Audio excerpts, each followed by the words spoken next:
sir, shall we start, sir? Anil, sir? Yes, Sir, 60, definitely. 61 members are there. 61. So we can Okay, start, sir. it's already 7. We'll start. We'll start. Okay. Please proceed.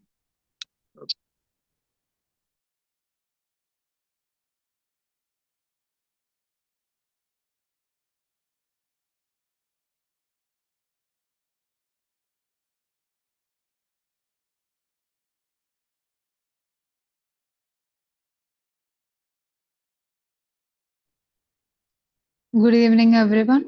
Myself, Dr. Amna Ghafoor, House Surgeon of Government Ayurveda College, Tripunithura. A warm and heartfelt welcome to the final day of National Online Webinar Series, organized as part of World Breastfeeding Week 2025, a collaborative effort by the School of Fundamental Research in Ayurveda, Kerala University of Health Sciences, and the Department of Kaumaribritya, Government Ayurveda College, Tripunithura. Throughout this enriching journey, we have explored diverse dimensions of maternal and childcare through timeless lens of Ayurveda. And as we gather this evening for our concluding academic sessions, we carry with us a renewed sense of purpose to support mothers and babies through evidence-based, sustainable, and holistic Ayurvedic practice.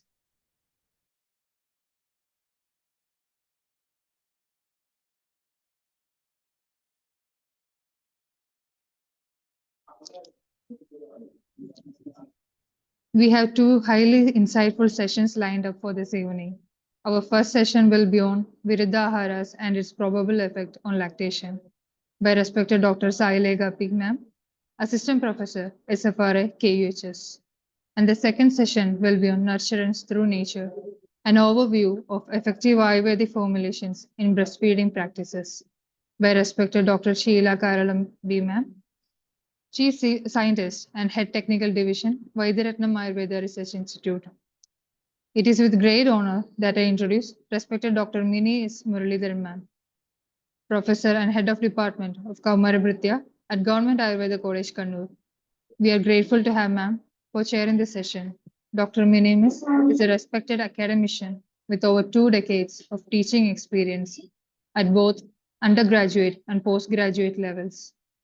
She holds dual MD degrees in Kaumaribritya and Kaya Chikitsa department and has been actively involved in academic, clinic, and research contributions to Ayurveda. Ma'am has served as a resource person and keynote speaker at numerous national and international seminars and is also a member of several academic and curriculum committees across universities. Ma'am's deep commitment to child health, breastfeeding awareness, and Ayurvedic education is evident through her leadership in various national programs. We are truly privileged to have Ma'am chair this session as we conclude this enriching webinar series. We welcome you, Ma'am. Thank you.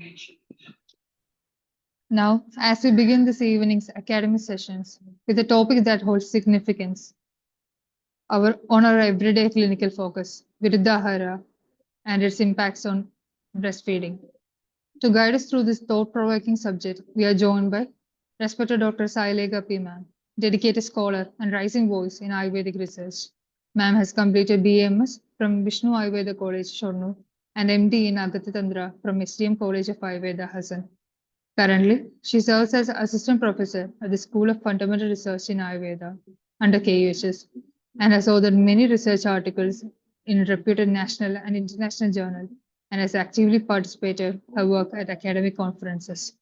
She also served as executive editor and is currently pursuing PhD at Parallel Institute of Ayurveda, focusing on the very topic of Viruddhahara. Her rich academic experience and focused research make her the perfect speaker to illuminate this area. Let's welcome Dr. Sailega Ma'am as she presents a session on Viruddhaharas and its probable effects on lactation. We welcome you, Ma'am. Thank you. Thank you, Dr. Amna, for introducing me. And also, I would like to extend my gratitude to the organizing team of this webinar for conducting the World Breastfeeding Week celebration and also for inviting me to deliver a talk on the topic Viruddhahara and its probable effects on lactation. So without any delay, I would like to start my presentation. And before that, I would like to tell that I have some net issues, so I will be keeping my camera off. Thank you. And we'll begin the session.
Okay. Um, breastfeeding is a sacred nourishment, a bridge between the physical, emotional, and spiritual well-being of mother and child. So my session will explore how Viruddhahara can disrupt this divine process affecting both maternal health and infant development through Ayurvedic and modern scientific lenses. So, what is Viruddhahara? Viruddha means incompatible, opposite, or unwholesome, that which is harmful to the body or the dadus. These food combinations or the Viruddhaharas, they possess opposite qualities compared to the Dadu. It can disrupt the body's natural metabolic harmony and it can result in a wide spectrum of disorders from indigestion to chronic diseases. So, when we look at this, Ayurveda emphasizes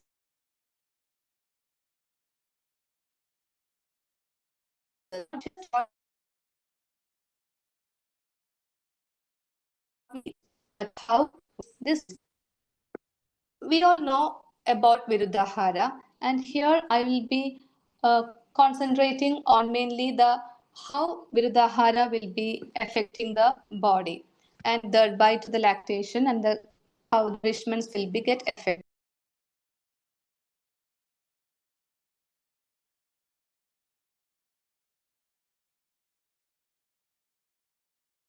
So, glimpse of Viruddhahara. According to Charaka Samhita, there are 18 types of incompatibilities described, which when consumed can lead to diseases. So, in today's modern lifestyle, we frequently violate these two and leading to chronic inflammation and health disruptions.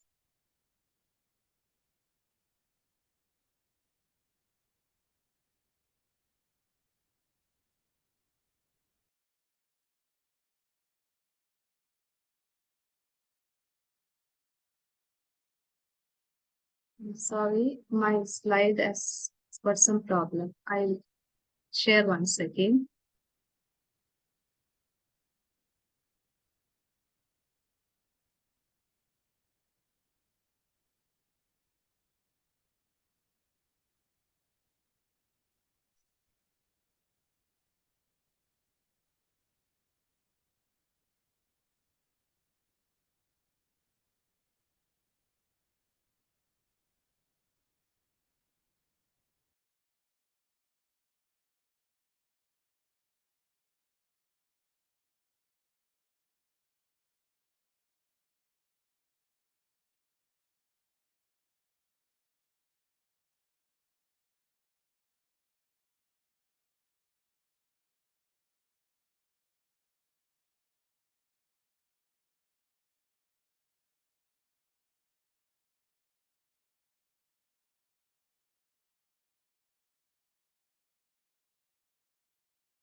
Ma'am, the Oh, slides are visible now. Sorry.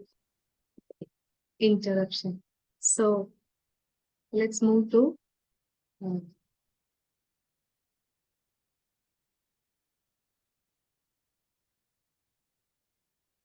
significance of ahara during Sudhika period. So this Sudhika period that is the postpartum phase is considered crucial transitional period in Ayurveda, typically spanning 6 weeks to 6 months after delivery. So the physiological changes during this period are Dadukshaya, Agni Madhya, and Vada Prakopa. And the key objectives of postpartum ahara are the dosha shamana, Agni Dipana, Dadu Pushti, Stanya Janana, Bala and Ojas Vardhana, and Vatanulomana. So we can see that the right ahara during Sudhika Kala sets the stage for a woman's long-term health and influences the quality of her breast milk and bonding with the child. And Patyahara, that is the wholesome or appropriate diet, it plays a foundational role in the health and recovery of a lactating mother, and thereby in the well-being of her child. After delivery, the mother's dadus or tissues are deeply depleted, both physically and energetically. So, a nourishing and rejuvenating diet is essential not only to restore her strength, but also to support optimal breast milk production. This milk in turn becomes the infant's first and most critical source of nutrition, supporting growth, immunity, and development. A well-balanced, dosha-pacifying diet promotes both the quantity and the quality of breast milk. It enhances stanya janana or milk secretion and ensures that the milk is sampanna, that is nutritionally rich, wholesome, and infused with vitality.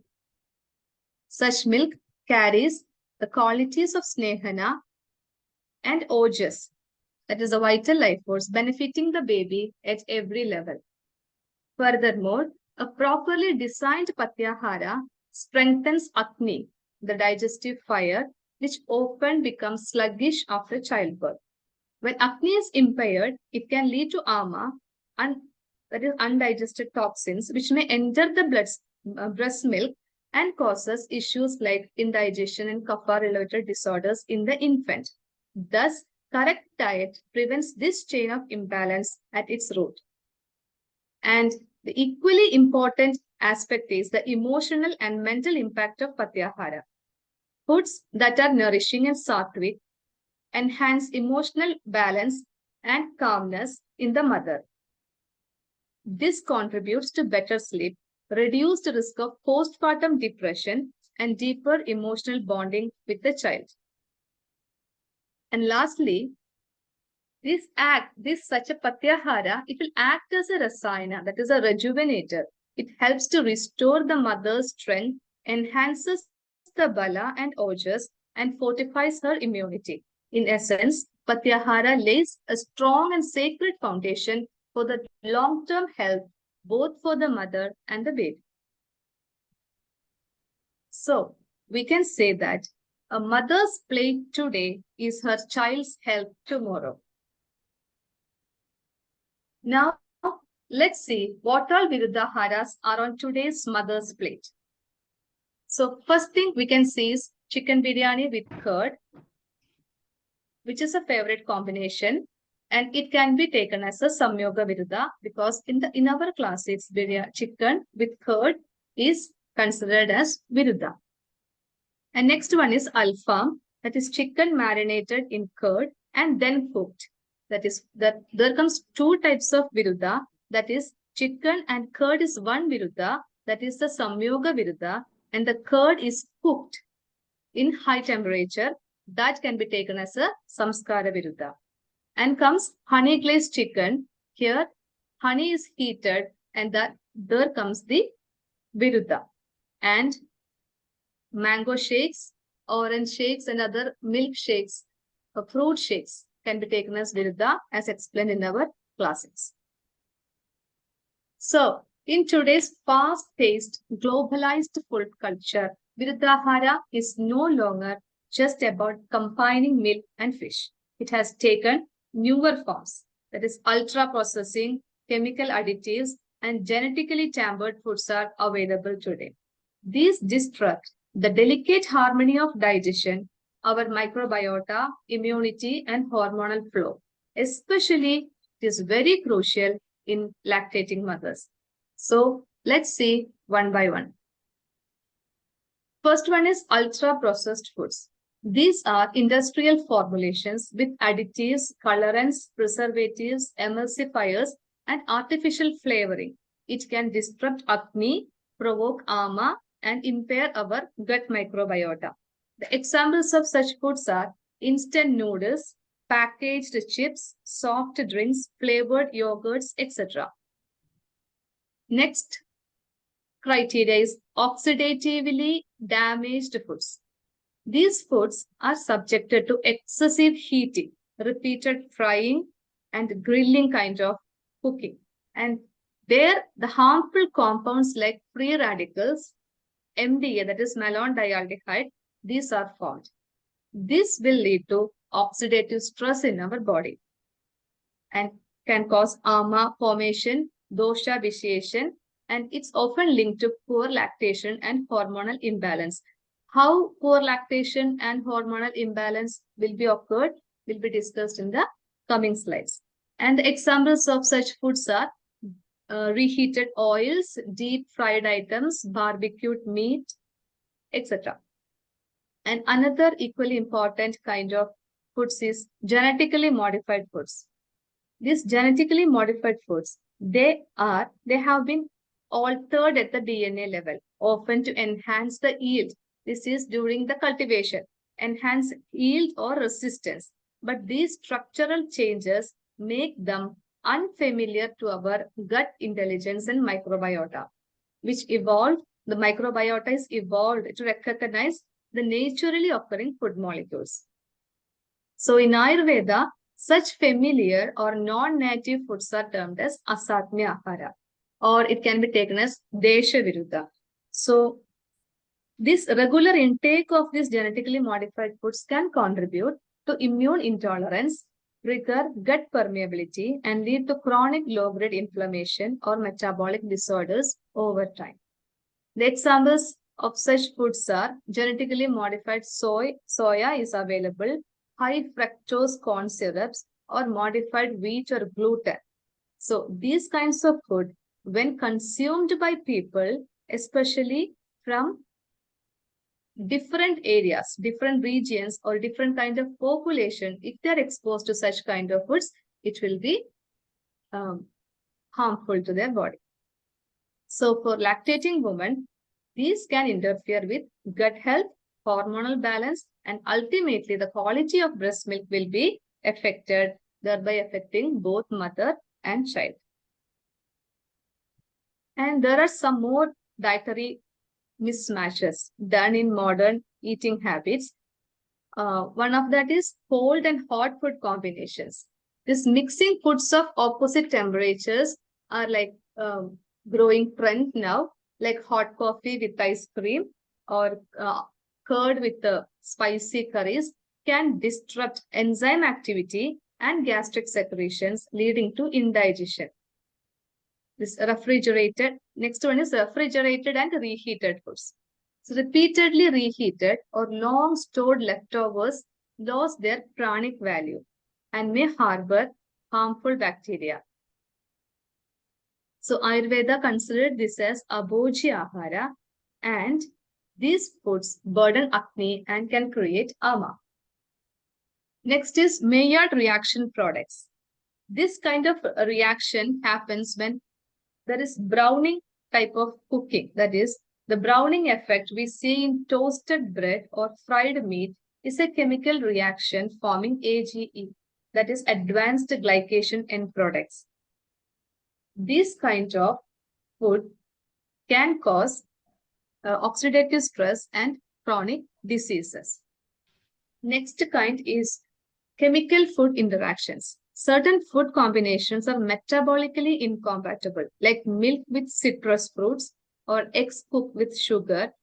Ayurveda calls it samyoga viruddha, and these can create toxic byproducts and slow digestion.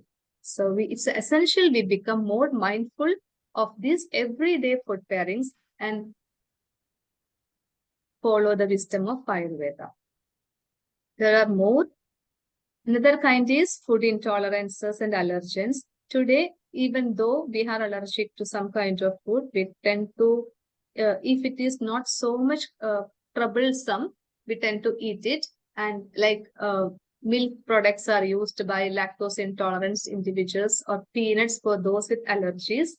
So in Ayurveda, this is referred to as Satmya, Asatmya Viruddha.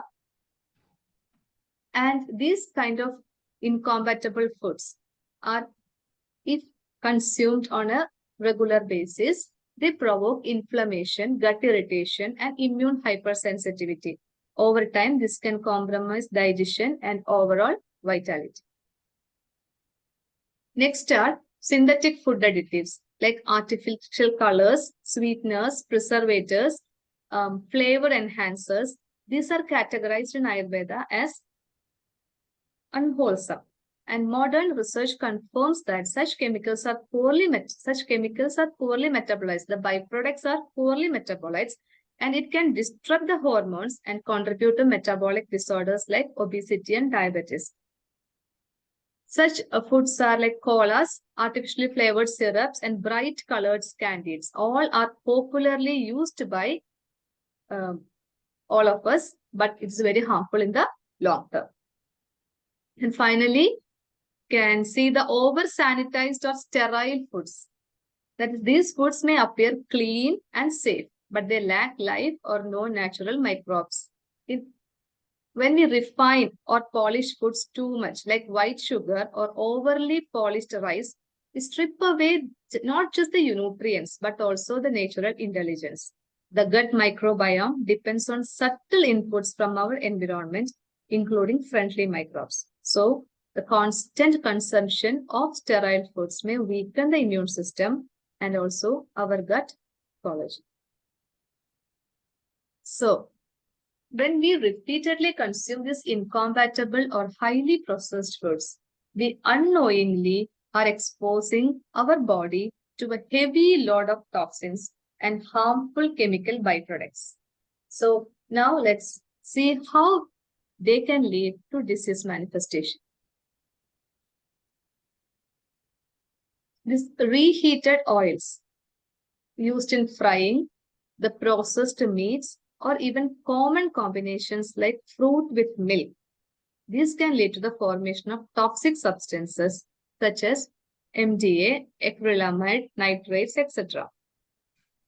These compounds are not just harmless leftovers. They have the potential to damage our cellular structures, our DNA, proteins, and cell membranes. This kind of cellular stress becomes the root cause of inflammation, accelerated aging, and even chronic diseases like cancer and diabetes.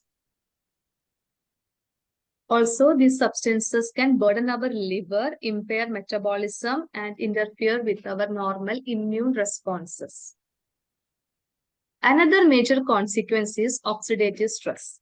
This occurs when there is an excess intake of oxidized fats, refined sugars, and synthetic additives, things we commonly find in packaged bakery items, fast food, and sweetened beverages like Sprite, Coca-Cola, Pepsi, and all. These substances lead to excessive generation of free radicals. Free radicals are unstable molecules that can help attack our own healthy cells. When these free radicals outnumber the body's natural antioxidant defenses, it results in oxidative stress. So, this stress gradually damages our vital tissues, especially the blood vessels, brain, pancreas, etc. So, they can manifest as lifestyle disorders, as atherosclerosis, where arteries harden and narrow, Alzheimer's disease due to neurodegeneration, diabetes from pancreatic beta cell dysfunction, and even infertility, that is due to cellular level inflammation. So, from an Ayurvedic perspective, this can be linked to the concept of Dadukshaya, the depletion and vitiation of tissues, and ojexia, the decline of our vital essence. This emphasizes the need of our concentration of what we eat. And next is our gut, regarding our gut. It is a very important area because faulty food combinations and processed diets affect our gut health. When we repeatedly consume incompatible foods, it disrupts the delicate balance of our gut microbiota. The beneficial gut bacteria play a crucial role in digestion, nutrient absorption, immune regulation, and even mental health. So, when this microbial balance is disturbed, there occurs a condition called gut dysbiosis. It can lead to impaired digestion and weakened gut integrity. So, over a period of time, the intestinal lining becomes permeable and causes a condition called leaky gut. This allows the undigested food particles and toxins to enter the bloodstream, triggering autoimmune reactions, food intolerances, and widespread chronic inflammation. This can be, if we try to correlate this with the concepts of Ayurveda, we can correlate it with the Amavisha, deep-rooted toxins that result from poorly digested food and vitiated acne. This not only affects digestion, but also compromises immunity, energy levels, and mental clarity. So next one is metabolic destruction. So when our diet is filled with foods high in refined sugars, trans fats, emulsifiers, and chemical additives, it begins to interfere with the body's natural hormone signaling. These substances act almost like hormonal hijackers. So they confuse our internal communication systems. How? By disrupting the insulin sensitivity, so it will make it harder for the body to regulate blood sugar.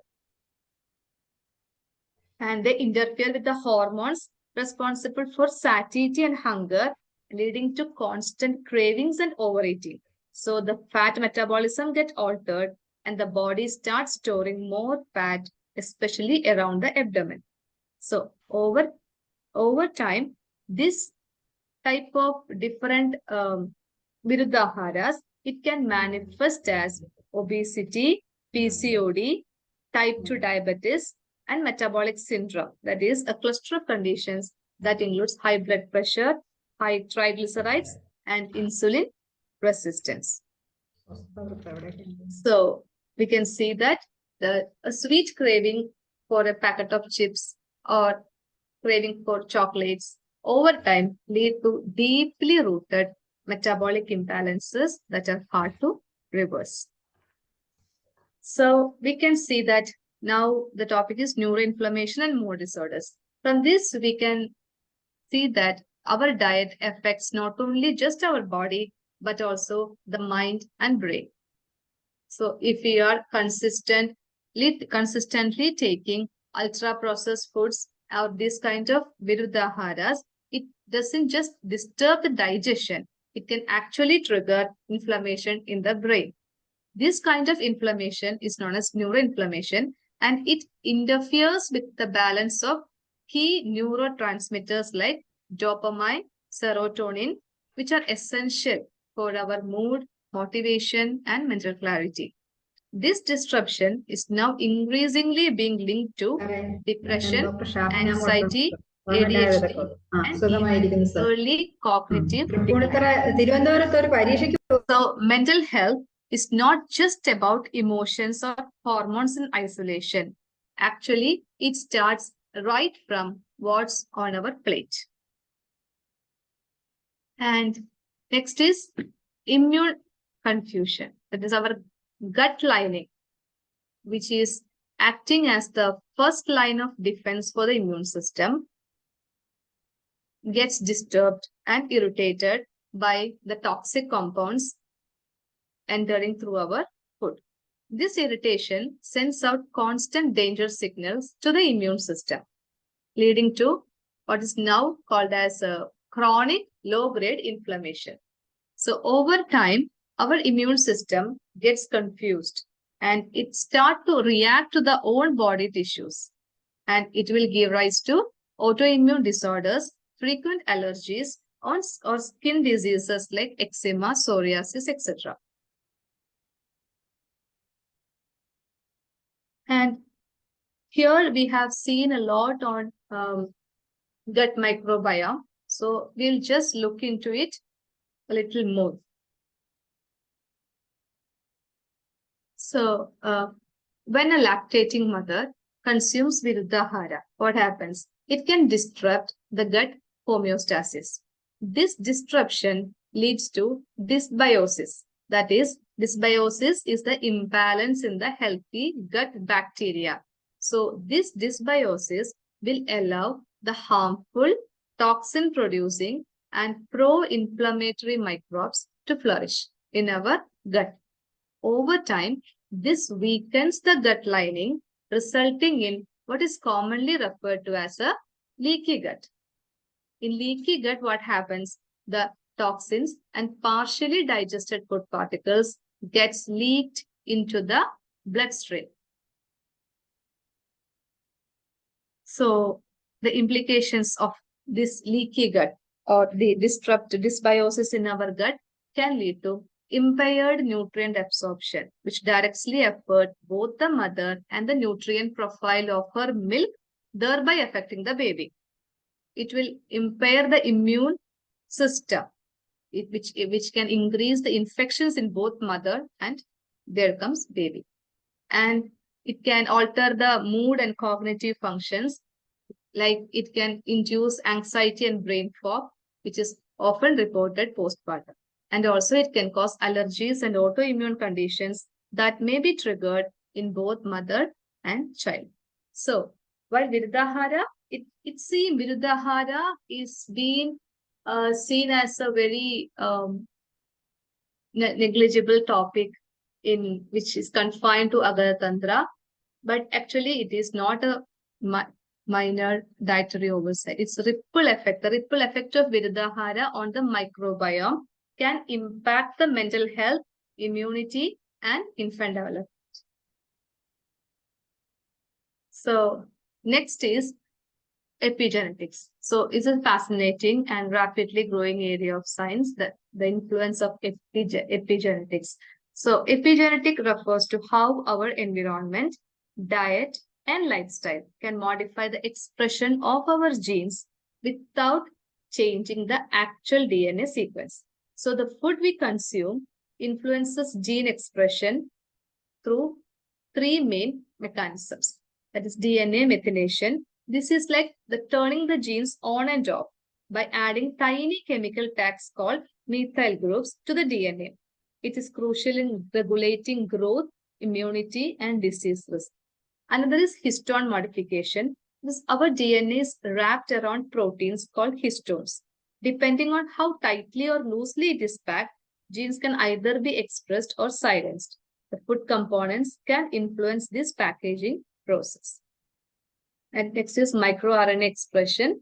These are small molecules that act like gene editors, deciding how much of a protein should be made from a gene. Nutrients can impact how these microRNAs behave.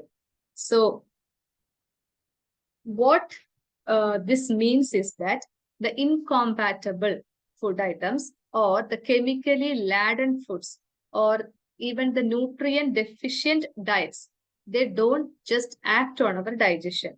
They can influence our gene expression, increasing the risk of diseases, mainly like obesity, diabetes, cancer, and also it can affect the health of future generation.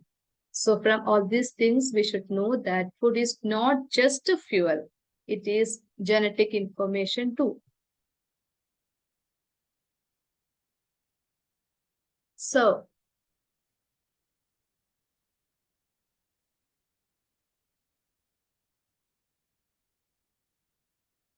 now let's look at the hormonal orchestra that governs lactation. So mainly there are three key hormones. which are central to the process of lactation, that is prolactin, oxytocin, and IGF-1. So the prolactin, it is secreted by the anterior pituitary. It stimulates milk production in the mammary glands, and it's regulated by two mechanisms, dopamine and dopamine inhibits its release, and suckling by the infant. Suckling by the infant stimulates its production. Next is oxytocin. It is secreted by the posterior pituitary, and it is a love and bonding hormone. It causes milk ejection. It is also known as it also, beyond the physical suckling, even the smell, sight, or cry of the baby can also trigger its release. Emotionally, oxytocin fosters maternal bonding, empathy, and calmness. And IGF-1, insulin-like growth factor 1, it is synthesized in the liver in response to the growth hormone. It supports breast tissue development and milk synthesis. Its levels are highly sensitive to nutrition. And so when a mother consumes Viruddhahara, these hormonal pathways,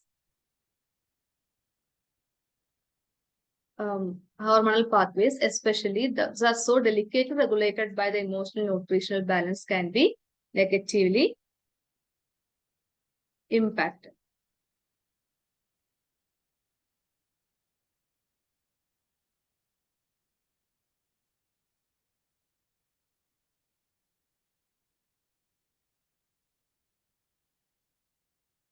A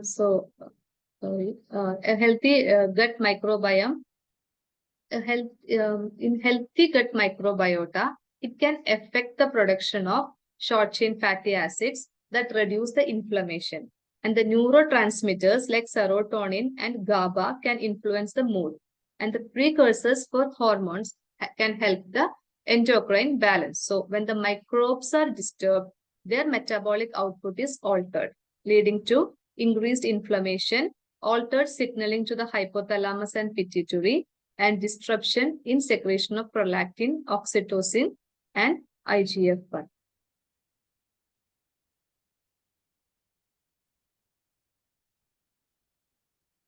So, coming to the effect of this Viruddhahara on prolactin. Prolactin is the key hormone responsible for milk production. So, Viruddhahara interferes by disrupting the hypothalamus pituitary axis. That is, incompatible food combinations produce toxins and stress in the gut, which can increase the dopamine level, which in turn inhibits prolactin secretion. And the inflammation and stress is also another factor, that Viruddhahara triggers the inflammatory cytokines like IL-6 and TNF-alpha, and this interferes with the pituitary gland sensitivity and thereby reducing the prolactin levels. And the Viruddhahara can lead to the malabsorption of the key nutrients like vitamin B6 and zinc and other minerals. All of these are essential for healthy prolactin synthesis. And moving to the effect on oxytocin, which is responsible for the milk ejection reflex. The hypothalamus regulates the oxytocin release. So the toxins from incompatible foods can interfere with neural pathways that trigger oxytocin during suckling or emotional stimuli. And Viruddhahara, by increasing the gut inflammation, it can also affect the neurotransmitter balance, leading to stress, irritability, and emotional instability. So all these will lead to the impaired oxytocin release and hampers maternal-infant bonding. And coming to the next, IGF-1. The IGF-1 production in the liver is dependent on the proper nutrition and the stimulation by growth hormone. So it can lead to poor nutrient assimilation and chronic digestive stress. Viruddhahara will cause all these things and weaken its pathway. And this chronic inflammation caused by the Viruddhaharas can also blunt the growth hormone signal and thereby reducing the IGF synthesis. So all these factors, if the gut is not proper, it can hamper all these signals, all these hormonal pathways, and hamper the proper lactation.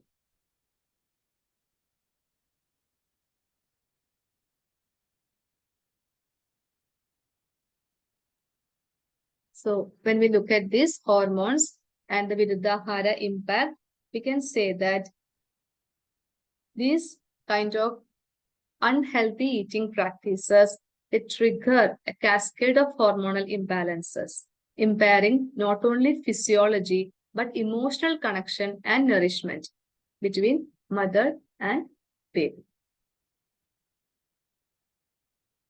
So here we can see how Viruddhahara, which seems so harmless on the plate, which seems so delicious in the plate, how it can become a catalyst for disease deep inside the body.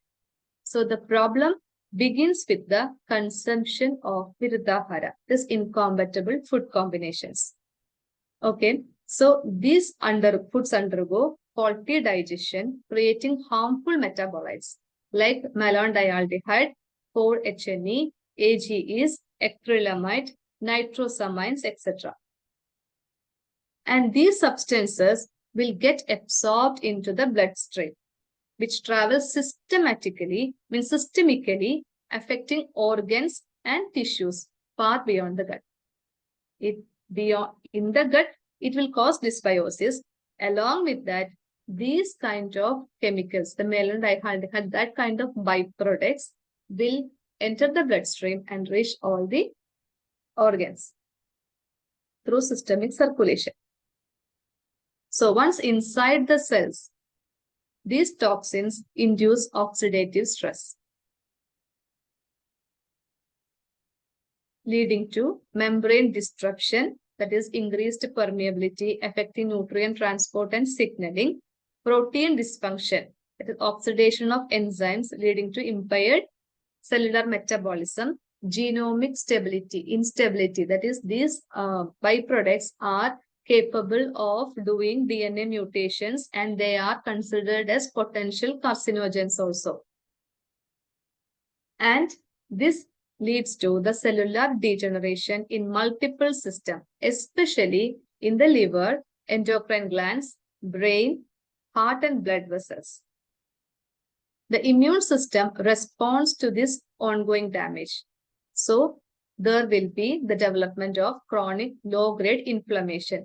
This is considered, the chronic low-grade inflammation is considered as the foundation of almost all modern illnesses.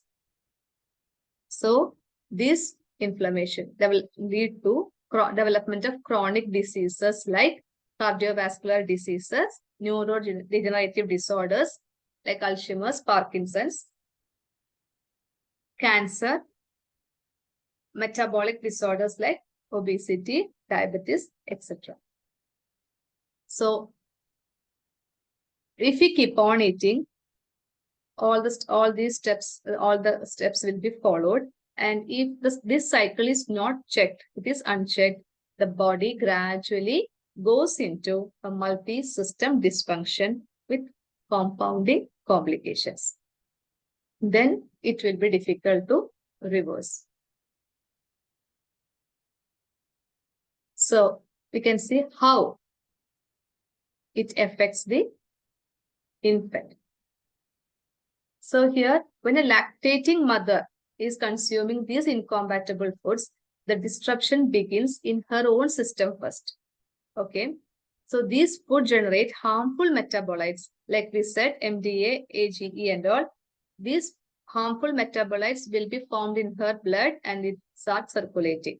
And these byproducts are lipophilic. MDA is lipophilic, so it can enter the breast milk directly. The overall nutritional profile of the milk will get shifted because imbalances causing imbalances in essential fats, micronutrients, and enzymes. So the chronic oxidative stress in mammary glands or in the mother can alter the milk quality. So what happens to the infant is receiving this compromised milk, and over time it may manifest as physiological and immunological disturbances in the infant, like gut irritation or colic. There can be skin issues, there will be reduced immunity, and there can be developmental issues, and food sensitivities, allergies can also happen to the infant. So we can see that health of the infant begins with the quality of mother's food. So we can conclude by embracing the powerful truth that breastfeeding is not just a biological act. It is a sacred foundation for lifelong health for the mother and also for the baby. So when a lactating mother consumes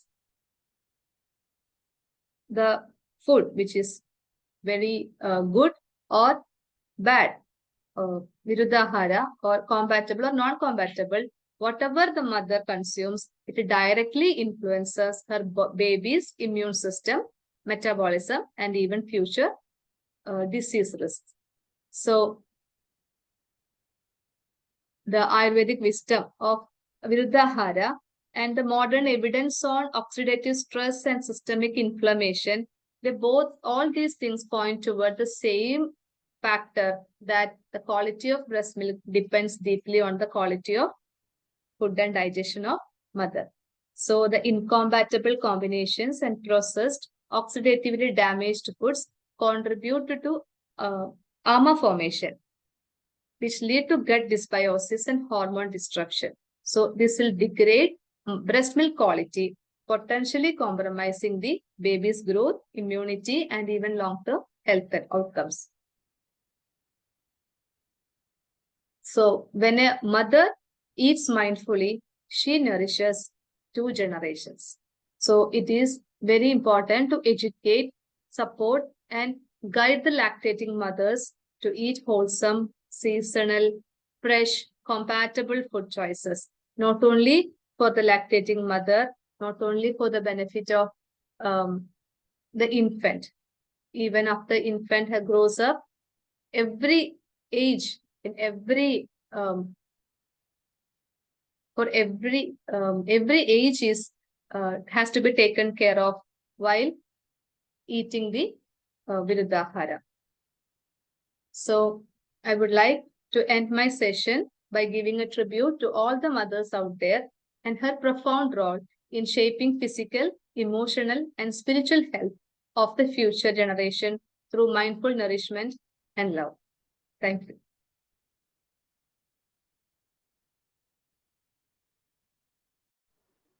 Thank you, ma'am, for opening this crucial conversation. Thank you, ma'am, for opening up this crucial conversation. Your session emphasized on how even well-meaning diets can affect general health if incompatible combinations and highly processed foods go unnoticed. Uncovering significance of pratyahara in maternal and infant health and highlighting current diet culture, its effect on hormones, guts, and various ill effects and diseases. Thank you, ma'am, for the detailed and empathetic session. The call is now open for discussions. Yes, ma'am. Thank you, Amna. Okay. Thank you, ma'am, once again. Now the call is open for discussions. Participants may please unmute or type in the chat box.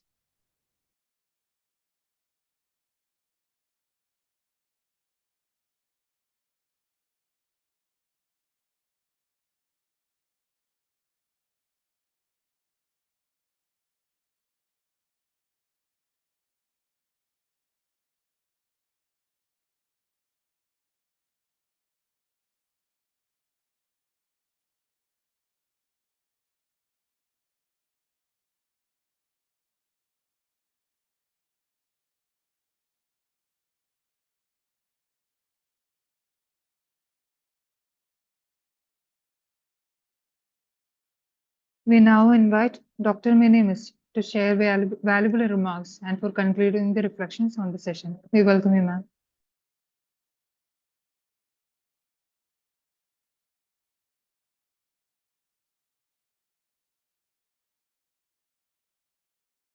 Am I audible?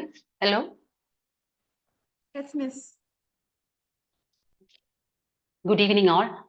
First of all, I would like to express my sincere gratitude to the organizers, Department of Kaumaraprathya, Government Ayurveda College, Tripunithura, my colleagues there, Dr. Shaju, Dr. Aishat, and Dr. Inu, and colleagues from SFRA, Dr. Anil, then Dr. Sriraj, Dr. Jyoti, and course for this opportunity. Protocol. And I'm very proud to be a part of this great initiative. And all of you know, Rasa Stanyam. Stanya is a byproduct or upadadu of Rasa. So anything which disrupt the formation of Rasa will adversely affect Stanya. And through Stanya, it will affect the baby too. And first of all, I would like to congratulate Dr. Saileka for taking this topic, Viruddhahara, and probable mode of Viruddhahara and probable effects on lactation. Because this is the most relevant topic of the hour, because all of us are addicted to Viruddhahara. And she explained well how definition of Viruddhahara, what are the types of Viruddhahara and mode of action, then Sudika period, Patyahara, and all these points are explained very well. And also she explained about, Doctor explained about Samyoga Viruddha, Samskara Viruddha, Desha Viruddha with practical examples.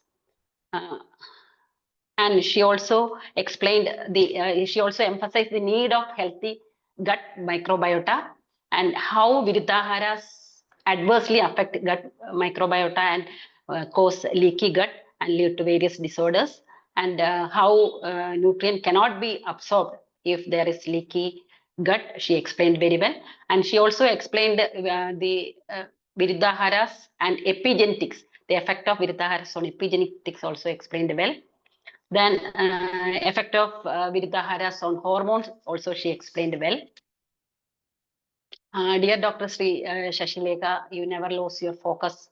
You were crystal clear in your presentation. And my best wishes to Dr. Saileka. Thank you all. Thank you so much, madam, for your kind words and encouragement. And one more thing I wanted to say is, actually, I'm really sorry that I took a lot of time and my topic was so vast, and I had to convey all what I had thought of conveying, because it is very information. It is a information loaded actually. So I didn't check the time on time, and so I'm really sorry for taking a lot of time. Thank you all. Thank you for your patient listening.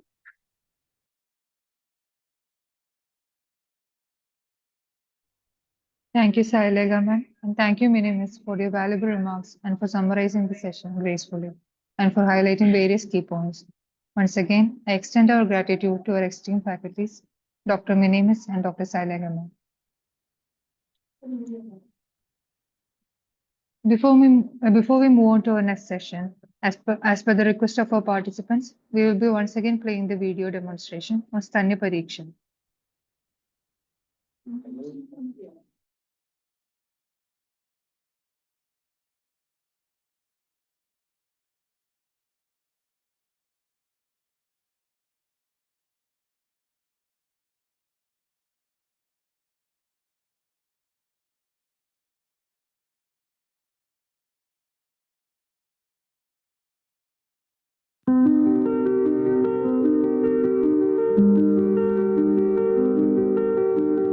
Welcome to the demonstration of Stanya Pariksha, the examination of breast milk based on classical Ayurvedic principles.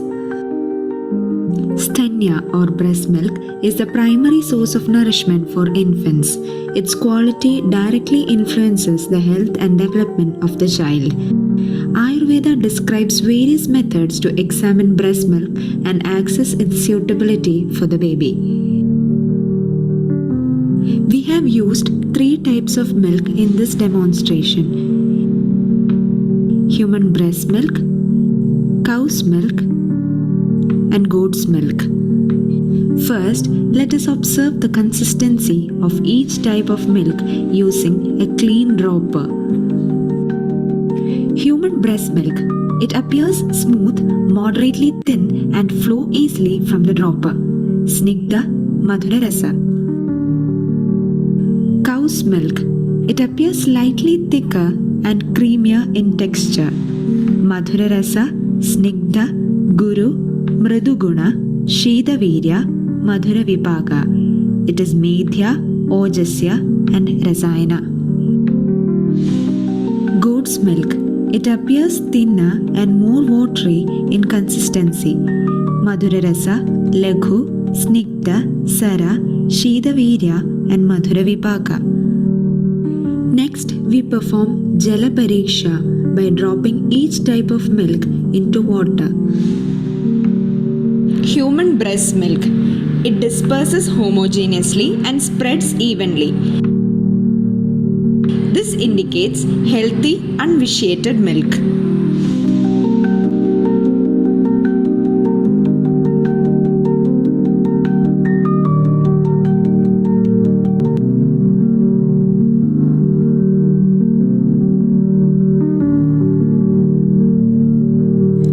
Cow's milk. Drop tends to disperse slowly or sinks slightly. Heavier may not be ideal for direct infant consumption.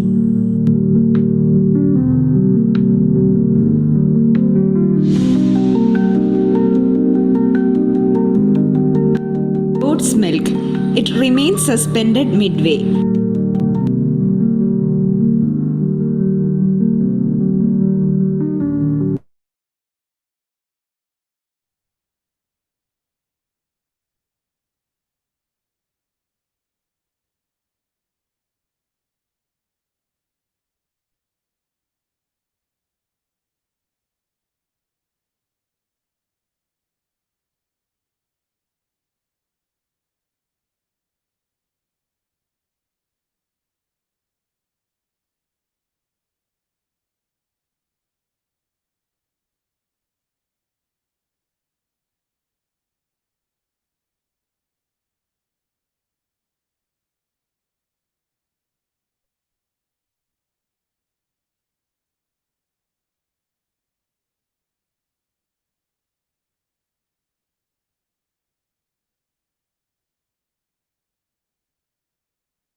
Once again, we are grateful for the patience of all our participants. Let us move on to our next session. In our next session, we have the honor of hearing from respected Dr. Sheila Karalambi ma'am, whose name is synonymous with depth, innovation, and excellence in Ayurvedic pharmaceutics. With nearly 4 decades of experience, she currently serves as the Chief Scientist and the Head of Technical Division at Vaidyaratnam Ayurveda Research Institute, Ullur. She holds an MD in Dravya Guna and has previously served in several high-impact roles, including State Quality Consultant for the National Ayush Mission, District Medical Officer, and Special Officer for R&D at Aushadhi. She is a passionate academician, visiting professor at KUHS, and has contributed to the policy development, research standardization, drug design, and clinical trials. Ma'am has authored numerous research articles, co-guided PhD projects, and played key roles in various national health programs. Her tireless efforts in integrating traditional wisdom with modern research methodologies have earned her national recognition, including multiple awards. Today, Ma'am will be presenting on Nurturance Through Nature, an overview of effective Ayurvedic formulation in breastfeeding practices. Let's warmly welcome Dr. Sheila Ma'am to take us through the presentation. We welcome you, Ma'am. Thank you. I'm not able to share my slide.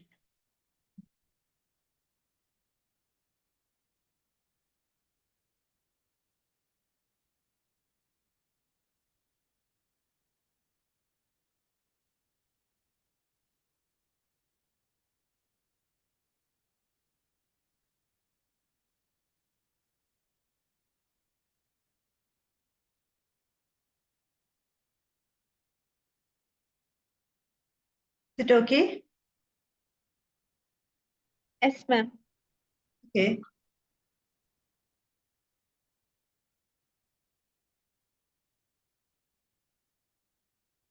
Yes, is it okay? Yes, ma'am. Yeah, thank you. Very good evening, all. It is my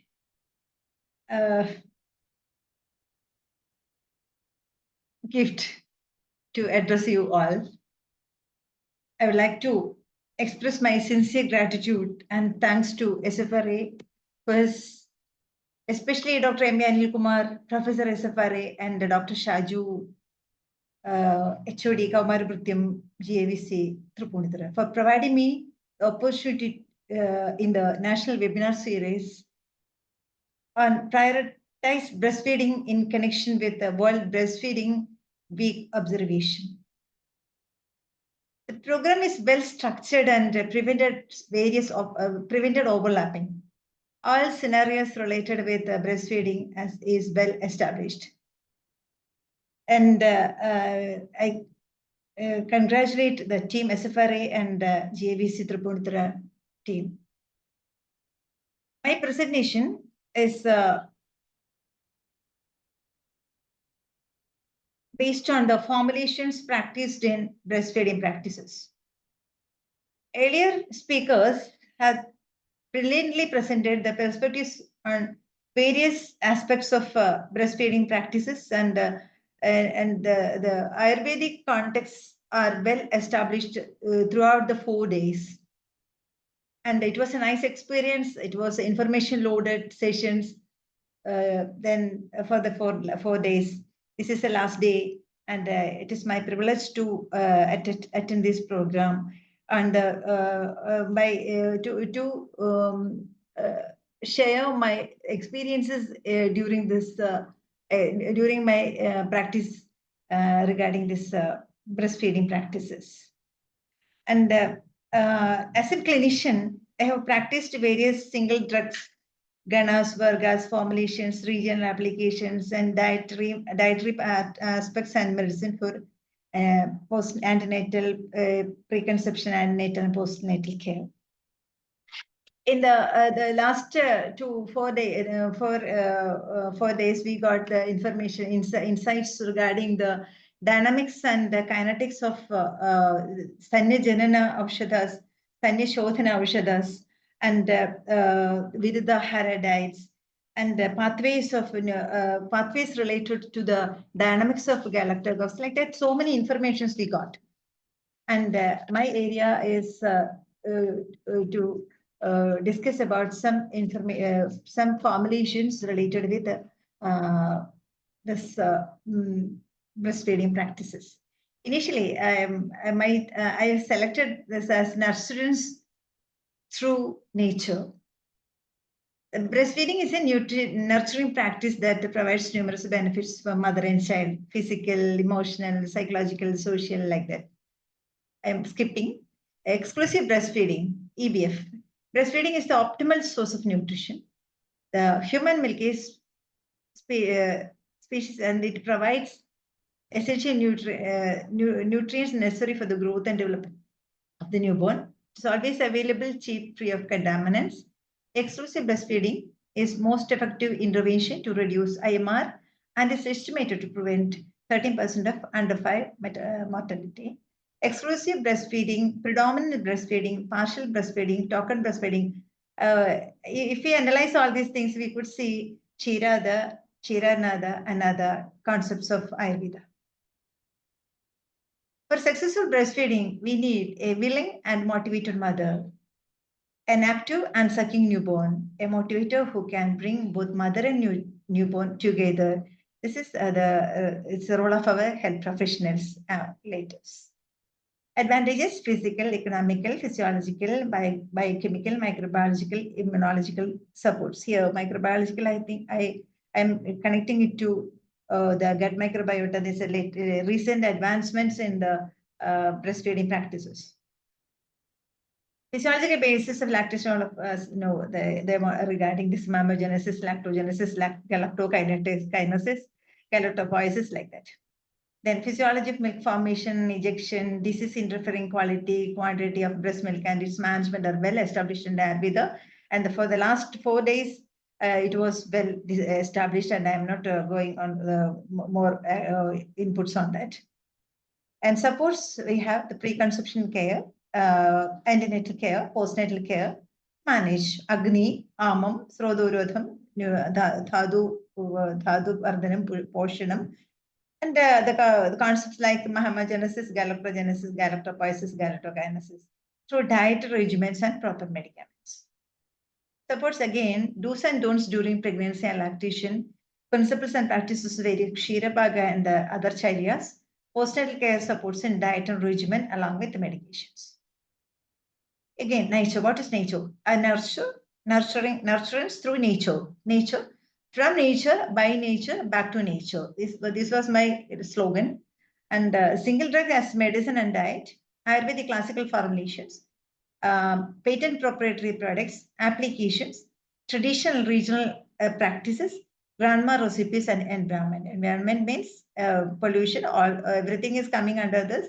So a better environment in family as well as the society, and the environment itself. All are supportive for all this nature is supportive for the baby and mother for a better life. And rational evidence-based use and development of safe, effective, acceptable dosage forms shall be identified from classical texts and experiential wisdom. That is our duty. It's essential to understand the mode of action of plant-based products by adopting Ayurvedic principles and contemporary pharmacological thoughts. Stanya, for the last 4 days, we are learning about Stanya, what is Stanya and what is the composition and what is its dushti and what are the detecting aspects, and those. So we got a very good demonstration regarding the Stanya Dushti Pariksha, and everything is we experienced all those things for the last 4 days, and I'm not again repeating it. Then Kshira Jnanam, Jivanam. It is Jivanam, Pushtigaram, Vridhigaram, Balavardhanam, and Ojaskaram. Forgetting that particular as active action or its quality, our practices shall be supporting to establish all these five pharmacological actions. And we are having so many terminologies related with breastfeeding. Stanyam, Nari Kshiram, Manushik Kshiram, Piyusha, like it's synonyms. Then Saumanasyam, that is mindfulness. Then Stanya Jananam, Stanya Vardhanam, Stanya Pravartagam, Stanya Karam, Payaskaram, Stanyabanayanam. Stanadradigaranam, Pinonadakujam, Stanyabhavam, Stanyakshayam, Stanyashosham, Stanyanasham, Stanyavruddhi. Stanya Pariksha, this is regarding the detection aspects and its Dushti aspects. Stanya Dushti, Stanya Shodhana is in the segment of treatment aspects. So many, if we analyze all these things, we will get so many information regarding from each and every context, each and every terminology, we will get so many information. Because Stanadradigaranam, Pinonadakujam. These two terminologies are related with. One first is related with this Saubhagya Shuddhi Modagam, and Pinonada Kujam is related with Panchajira.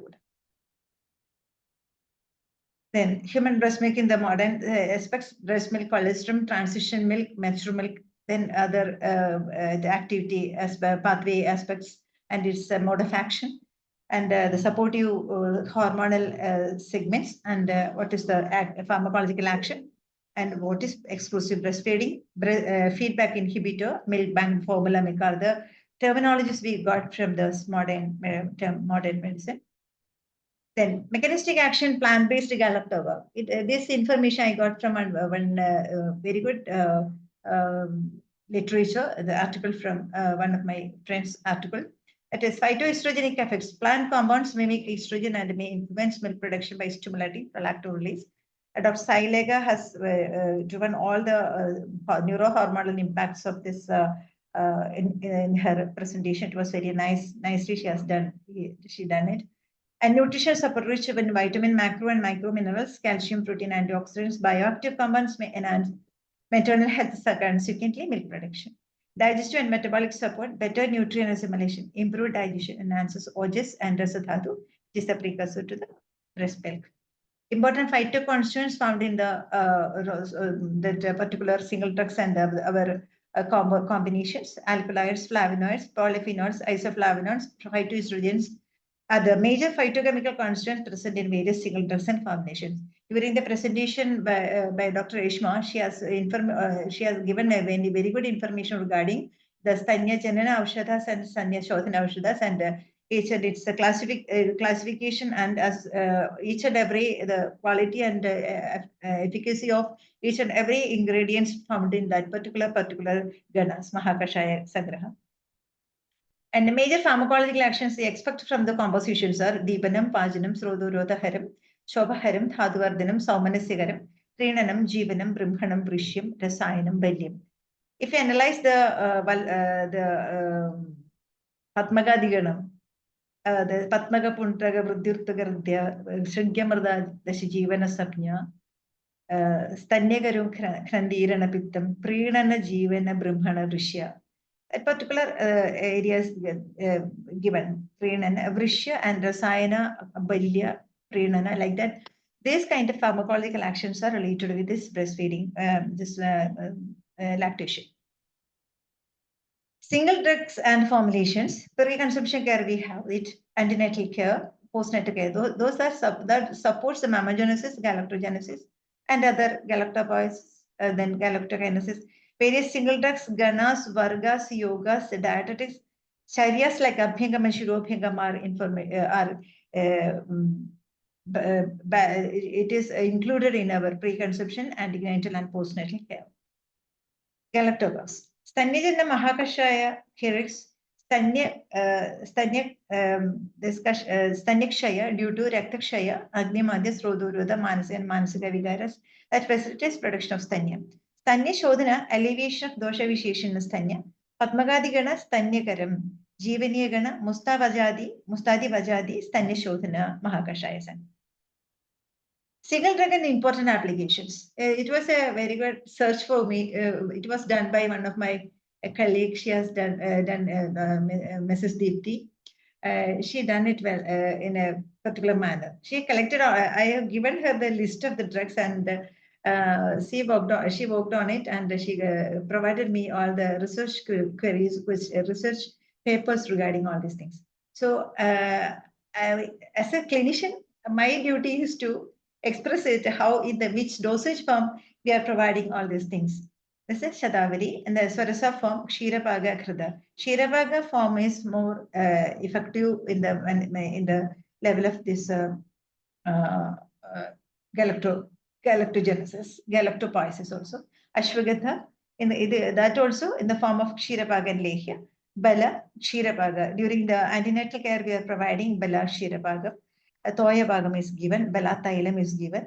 Shigru as a dietary pattern in Shigru leaves are fried with ghee and it is given. So it is one of the dish provided for the for providing the postnatal care.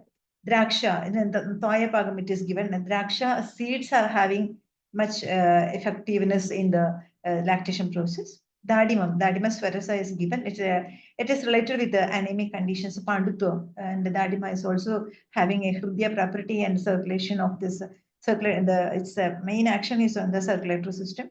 And Ajamamsam in the form of Mamsarism, Vidari in the form of Kshirapagam, Methika, the form of diet, Uluvakani, like Jiraga Kani, in the diet as well as in the oppositions it is coming up.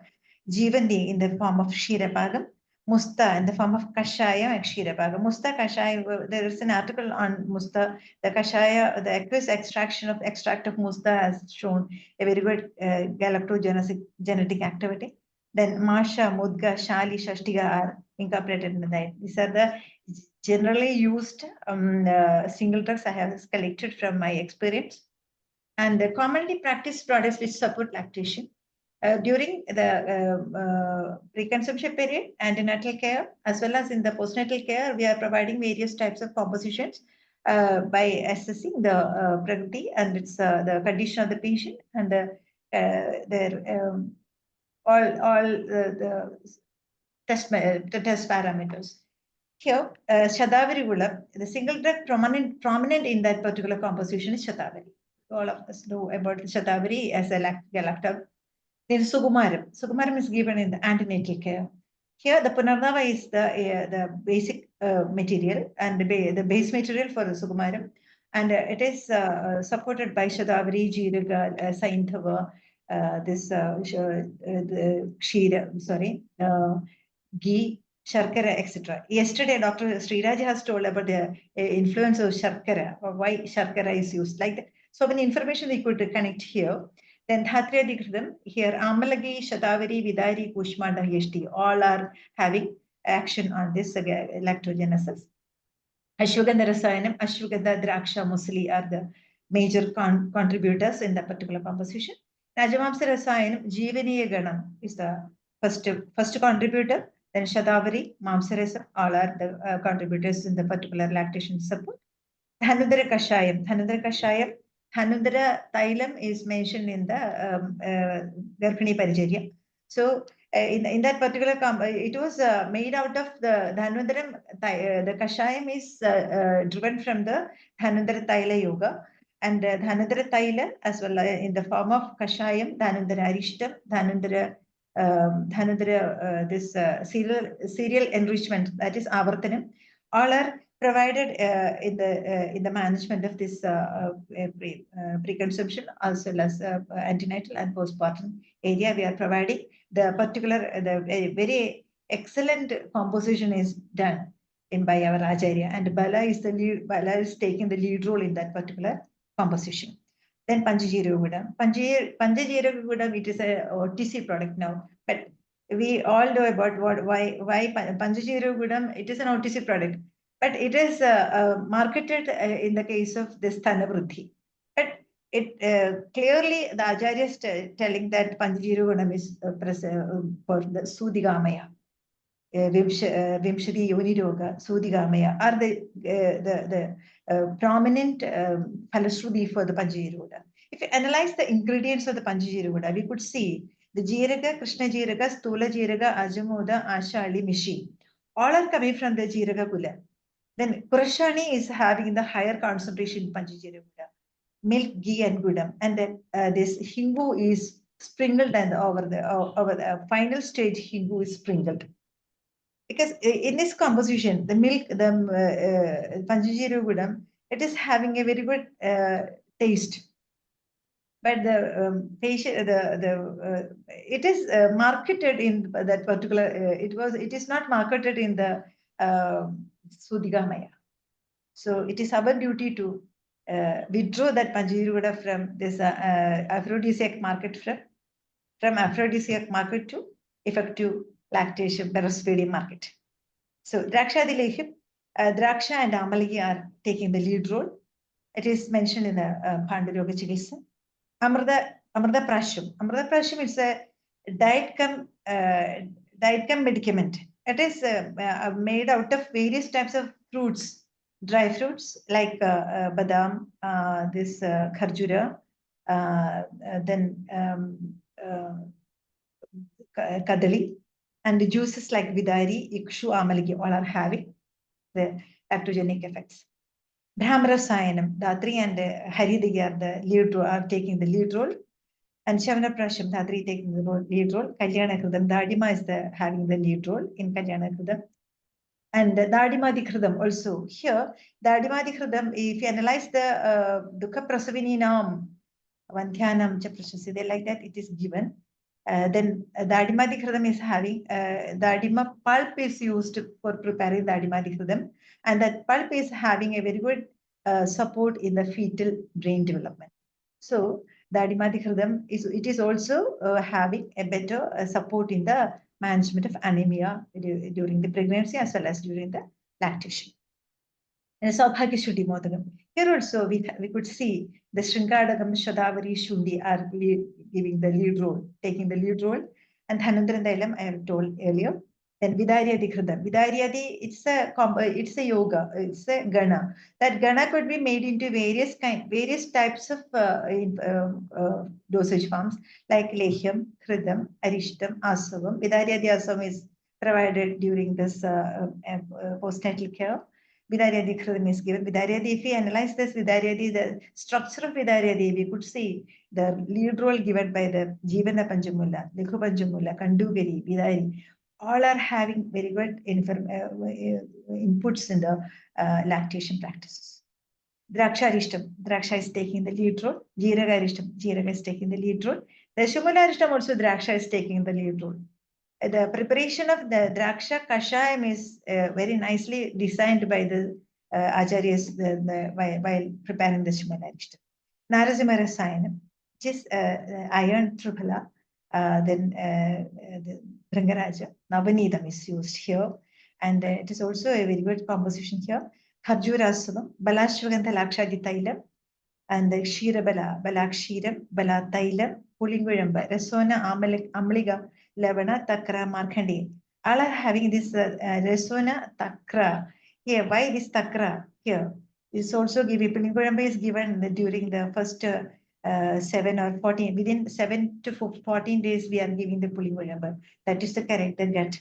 Like that, so many informations we could get from the. If we analyze all the compositions in a particular way, we could see all are having much importance in the lactation period. Then some regional traditional formulations are there, and I think that you have attended Dr. Bina Rose, her PhD thesis.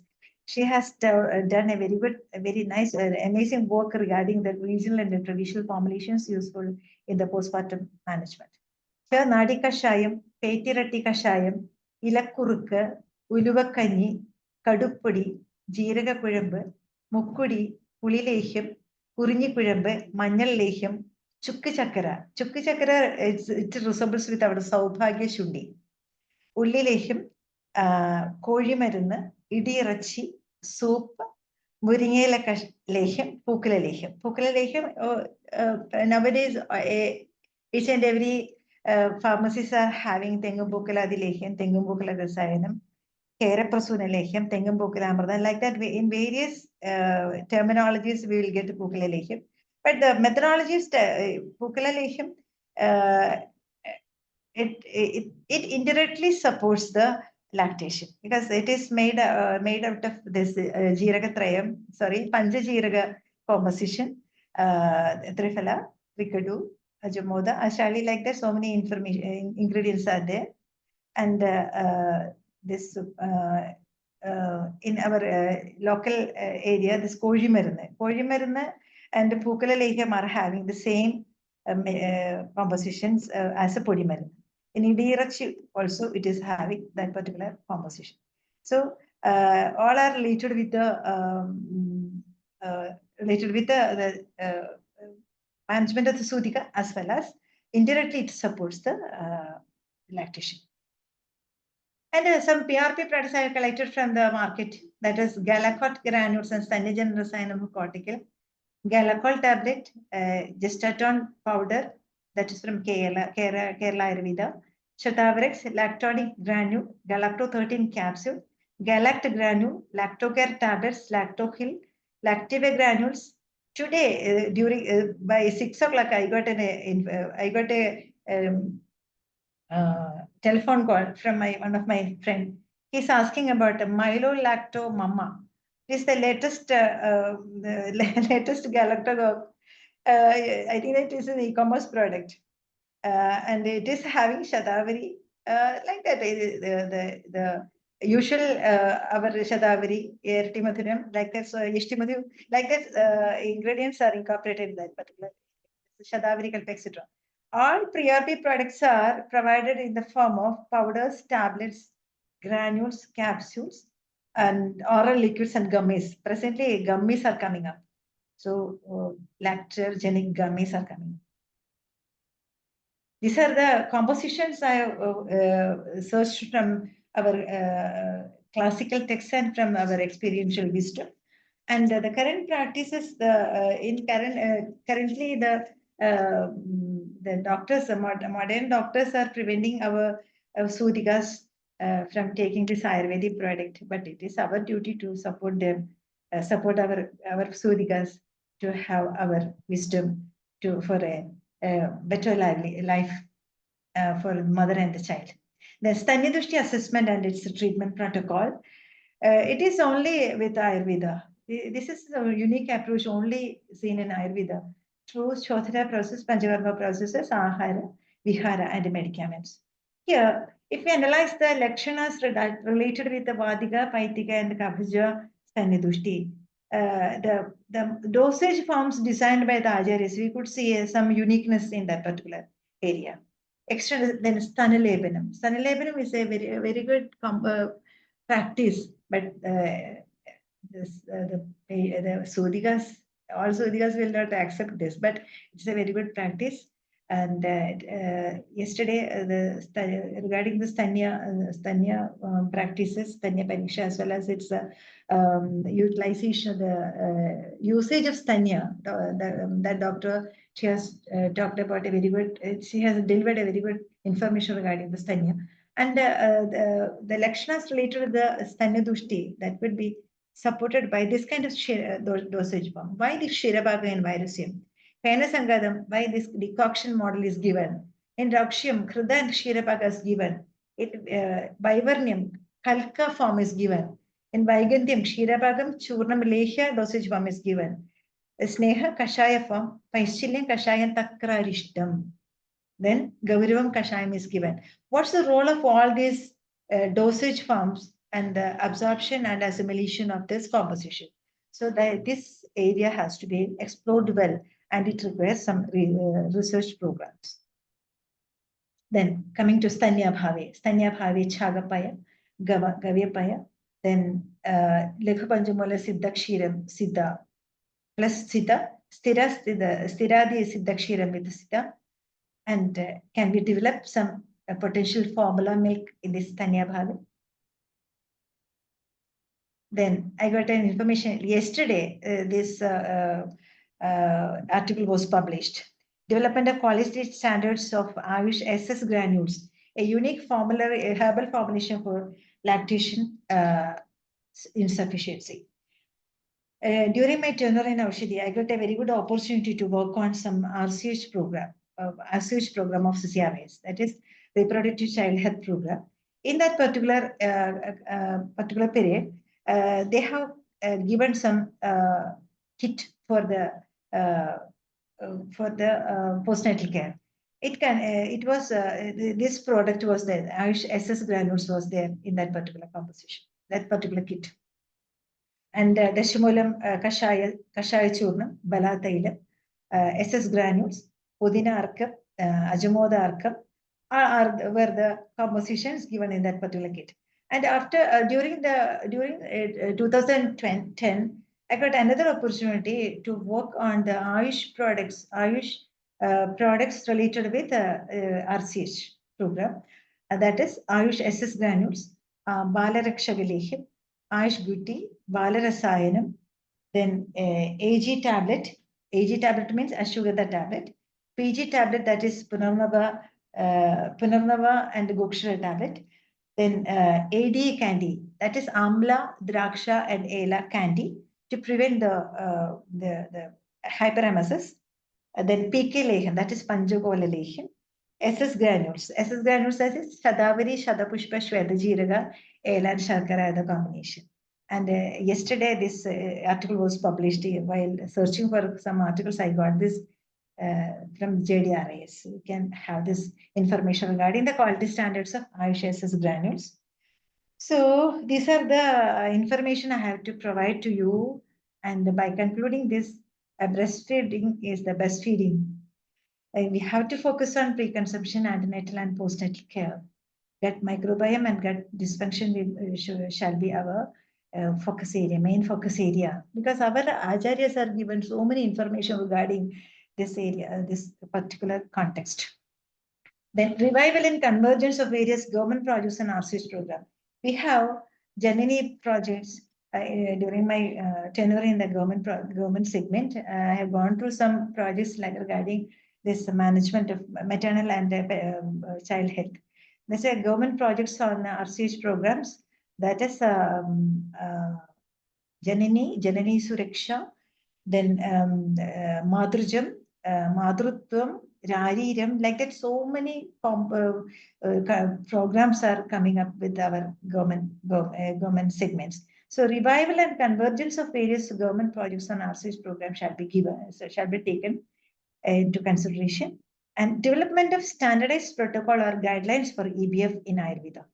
It is a very good area, very nice area, because we could contribute so many informations. Because for the last four days, even during the presentation of Dr. Sailekha also, we got so many information regarding how to develop a standardized protocol or guideline for exclusive breastfeeding in Ayurveda.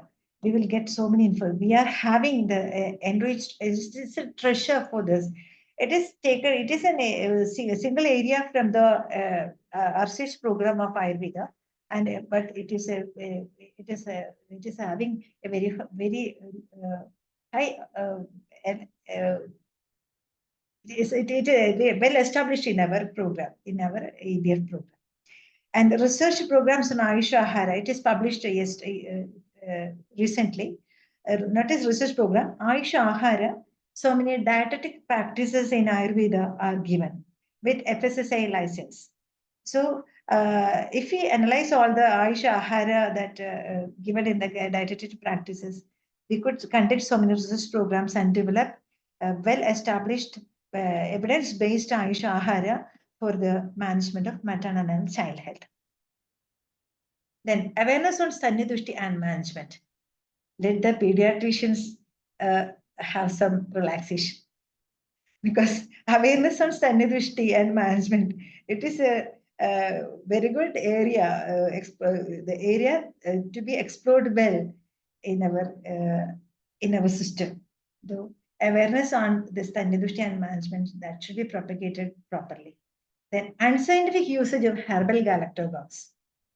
That is regarding our PRP product, I don't know. PRP product we have, the companies are having some clinical trials or in vitro or in vivo studies will be there, supportive data will be there, but some YouTube compositions, it's my request. We should learn our Prasudikas and their mother, that is Newgen amammas, grandmothers, regarding the herbal galactose unscientific usage, because they are not using it properly. It is supported by the postpartum maiden. They are providing so many compositions without knowing its contraindications or its adverse reactions. So the postpartum maiden formulations I have shown there, that is not postpartum maiden formulation, but it is our practices, regional and traditional practices.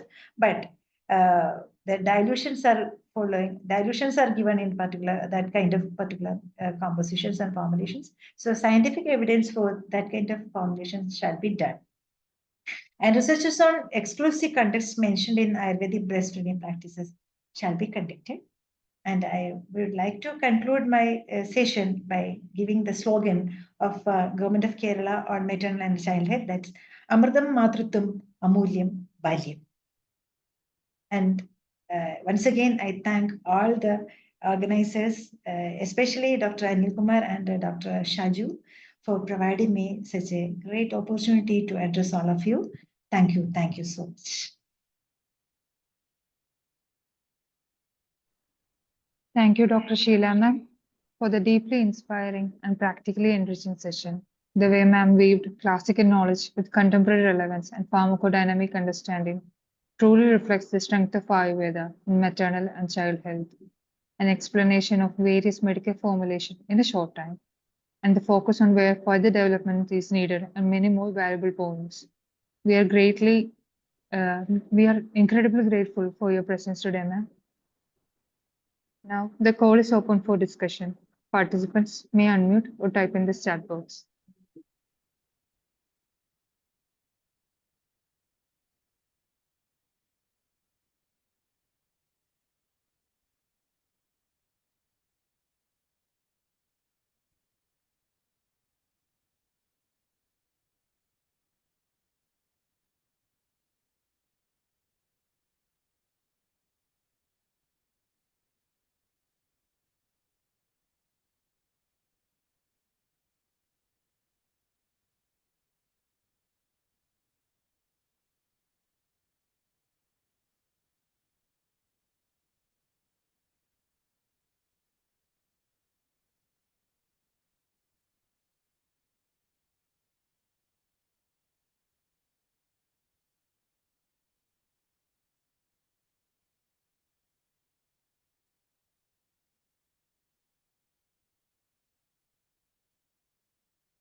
We now invite Dr. Minimis for concluding reflection for the session. We welcome you, ma'am. Once again, good evening all. Regarding Ayurvedic pediatric diseases, more than 30% of the diseases comes under the spectrum of diseases due to breast milk vitiation. From Kumarashosha, Kshiralasaka, then Buddhakuttaka, Parigarpiga, then Kshirajapaka, Garbhajapaka, even Pandu, Kamala, anorexia, Charmadala, and so many diseases comes under the spectrum of diseases due to vitiated breast milk. So here, Madam has given a very good collection of yogas. Madam has given a list of single drugs with their dosage forms, then many formulations, a wonderful list of formulations, then traditional and regionally using yogas. Then she has also given a good description of Ayush SS granules, Balarakshali, and some other yogas like AG tab, PG tab, etc. like that. And some of the yogas that strike to me include Brahmarasayanam, Kalyana Kridam, then Narasimha Rasayanam, etc. These yogas not only correct gut microbiota, not only improve nutrition, not only improve general health status of the mother, but also it helps to support the nutrition of the baby as well as the brain development of the baby. about 80% of the brain growth occurs in the first year. That is about 12 centimeter. Rate of increase of head circumference is about 12 centimeters. So maximum brain growth happens in the first year of life. So giving such medicines during the first year of life or during the initial period of lactation not only helps the mother, but also it helps to support the brain development of the baby also. Madam, this is really a wonderful presentation, very in-depth presentation. Let me conclude this session by saying your slogan, from nature, by nature, and back to nature. Thank you once again, madam. Thank you all. Thank you. Thank you, Doctor. Thank you again, Mini ma'am, for wrapping up the session gracefully with such thoughtful insights. I extend our gratitude to our esteemed speaker, Dr. Minimis and Dr. Sheila ma'am. Thank you, ma'am, for sharing your wisdom with us. Thank you. Thank you, Amna. Now, as we reach the final chapter of this meaningful academic journey, we move on to the valedictory function of the National Webinar Series held as part of the World Breastfeeding Week 2025. To begin, I invite Dr. Shaju MK, Head of Department of Kaumari Britya, Government Ayurveda College, Tripunithura, and the convener of this webinar series, to deliver the welcome for the valedictory function. Following this, we have the valedictory address by Dr. Anil Kumar MBs, Professor at the School of Fundamental Research in Ayurveda, KUHS, and the chairman of this national webinar. I welcome both Dr. Shaju sir and Dr. Anil sir for the valedictory function. Hello, Amna, I'm audible. Audible, Amna? sir. Okay. Audible answer. Okay, thank you. So, good evening, all. Good evening to everybody gathered here. So, it is with a heart full of gratitude that I welcome all to the validity section of the National Online Webinar Series conducted as part of World Breastfeeding Week 2025. Over the past days, we have the unique privilege of engaging in a vibrant exchange of traditional wisdom, clinical experience, and academic insight, all rooted in the Ayurvedic perspective of nurturing life from conception to infancy. Each day of this webinar series has enlightened a unique facet of maternal and child health.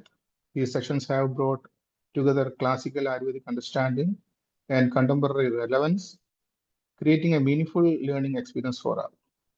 As I am concluding my words, I wish everyone to reflect on the shared knowledge and continue moving forward with commitment to build sustainable support systems for uplifting maternal and child health across the nation and beyond. So the last sessions and all the sessions were very informative, and it was much information embedded and wisdoms like traditional and the Ayurvedic classical references like Stanya, Stanyadushti, Sannishodhana, and concept of the extra that Madam added last. Srila Madam added the Vajigana Aushadha and the process of lactation. It was very striking, Madam. Anyhow, lot of thoughts to be established, and it is to be the way, or this it must be a stage that we can make all the our practice in a practice in a good manner, and it is to be established, and it must be flourished in a good manner. And I welcome all the participants, and I have the gratitude that I am enough made a cooperation with our doctor, with my senior doctor, Dr. Anil Kumar sir, and he is the backbone, and he made encouraged to do all the webinar to be a success. And I thank him for the support he has given to me, and thank the SFRI unit. And I wish and I will be grateful that I am welcoming you all for the validatory functions, and Thank you. Thank you all.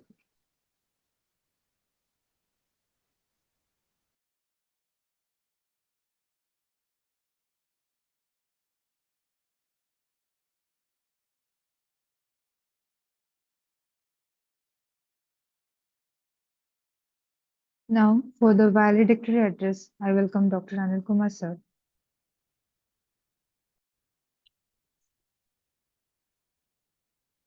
Am I audible, ma'am?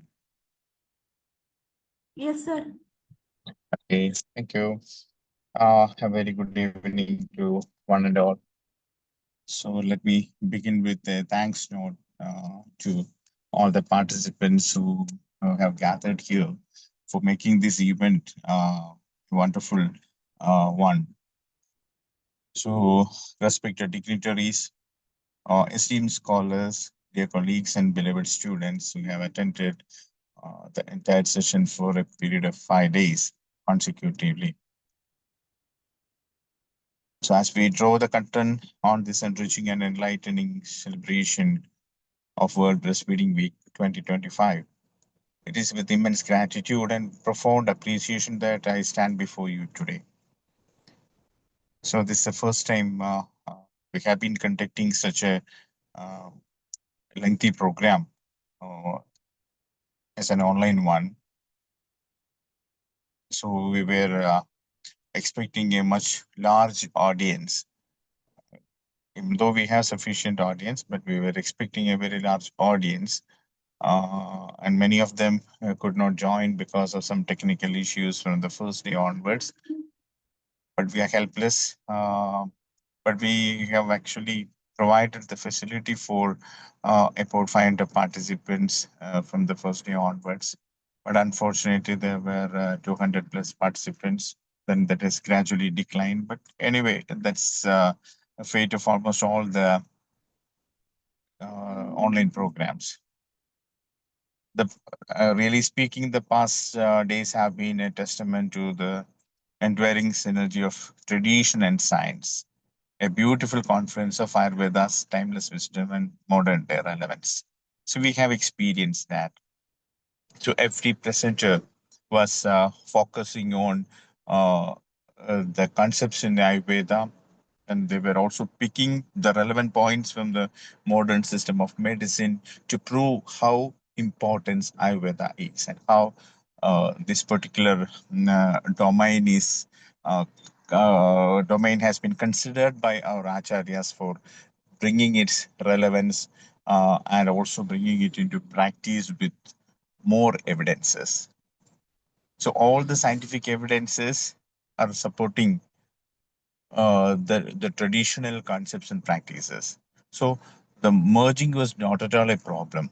So in all the papers, we were going into the deeper aspects of the real science behind the prescriptions by acharyas. So this week's journey actually has began on a high note with Dr. Dinesh KS's compelling keynote.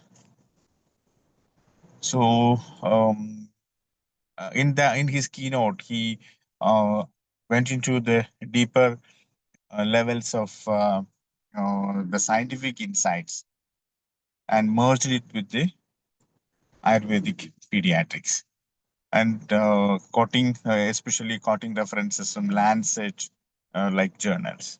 So from there, we delved into transformative topics that went far beyond the act of breastfeeding into the realms of nourishment, healing, care, and spiritual well-being. See, today, while when Dr. Saileka was talking about the mindfulness and the spiritual well-being, so I'm so happy that the topic has entered with such a wonderful remark.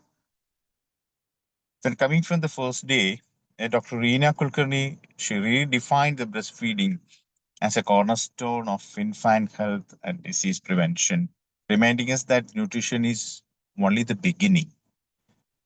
So every science has got its own relevance in the public health domain or in the preventive health status and in the curative aspect. So Ayurveda is a science which always focuses on the preventive aspects of health. So she reminded so many things, and it was actually an in-depth analysis of the subject, and she was trying to consolidate everything within the stipulated time.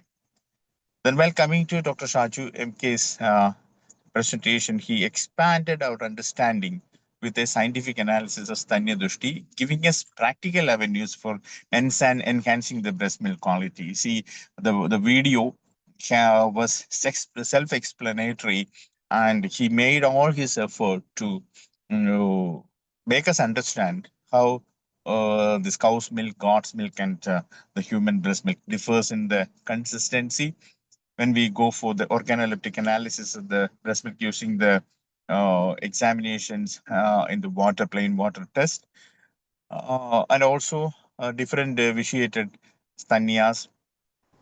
Then, along with that, there was a case presentation by house surgeon.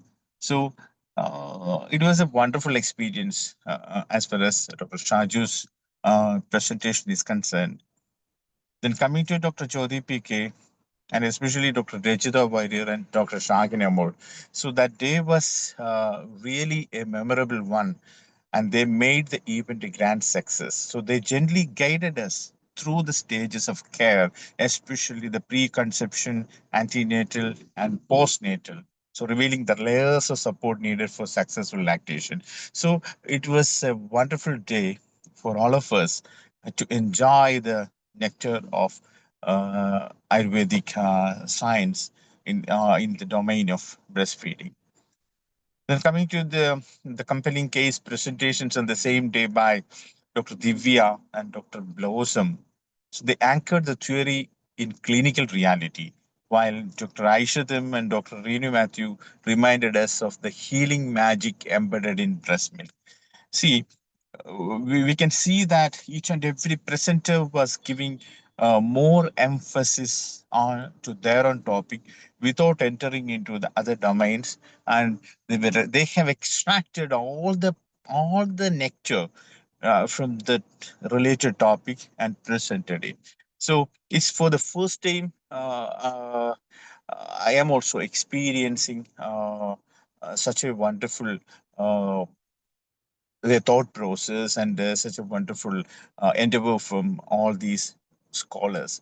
So we can tell them us all of them are they were excellent in expressing their knowledge and wisdom uh, to strengthen or to popularize the value of breastfeeding practices in Ayurveda. Then coming to Dr. Reshma P. Jones' presentation, she unlocked the pharmacodynamics of Stanya and Stanya Shodhana drugs. So actually, she was elevating our understanding of therapeutic approaches. We saw how Dr. Sriraj K brought in contemporary dietary concerns, and Dr. Saileka today, she sparked important dialogue on Viruddhaharas and their impact on lactation. So the dietary aspects connected with the normal dietary patterns, its relevance in the clinical practice, in the health and well-being of the mother. So starting from Dr. Srija's topic, so taking each and every slide into consideration, if I talk, I may take much time for explaining how much it has got a relevance in the current topic.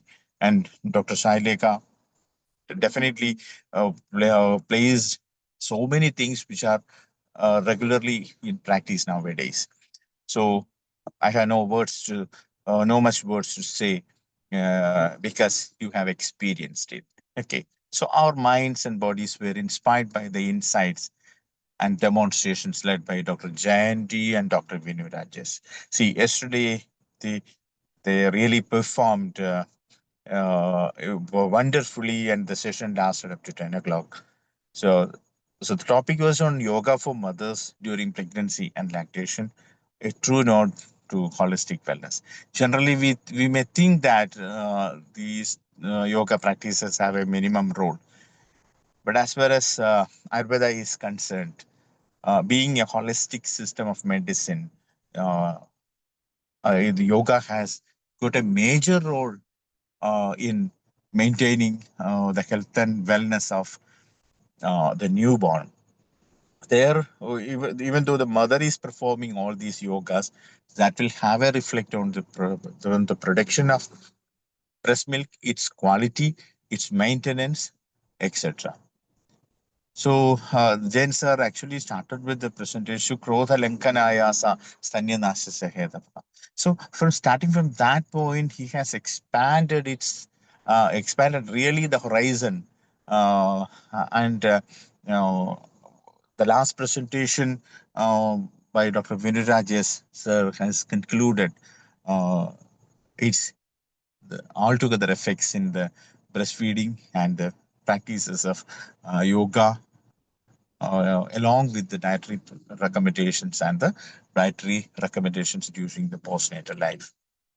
Then finally, Dr. Sheila Karlam ma'am, today the presentation was excellent, and she offered actually a fitting poetic closure with nurturance through nature, showcasing Ayurvedic formulations rooted in care, sustainability, and efficacy. So that was when we passed through the different stages of presentation. mm, it was so effective in communicating the value of care given to a lactating mother, or the postnatal care, then the sustainability and efficacy. So when we think about her presentation, so being a senior most scholar and a researcher in the field of Ayurveda, so it was really amazing.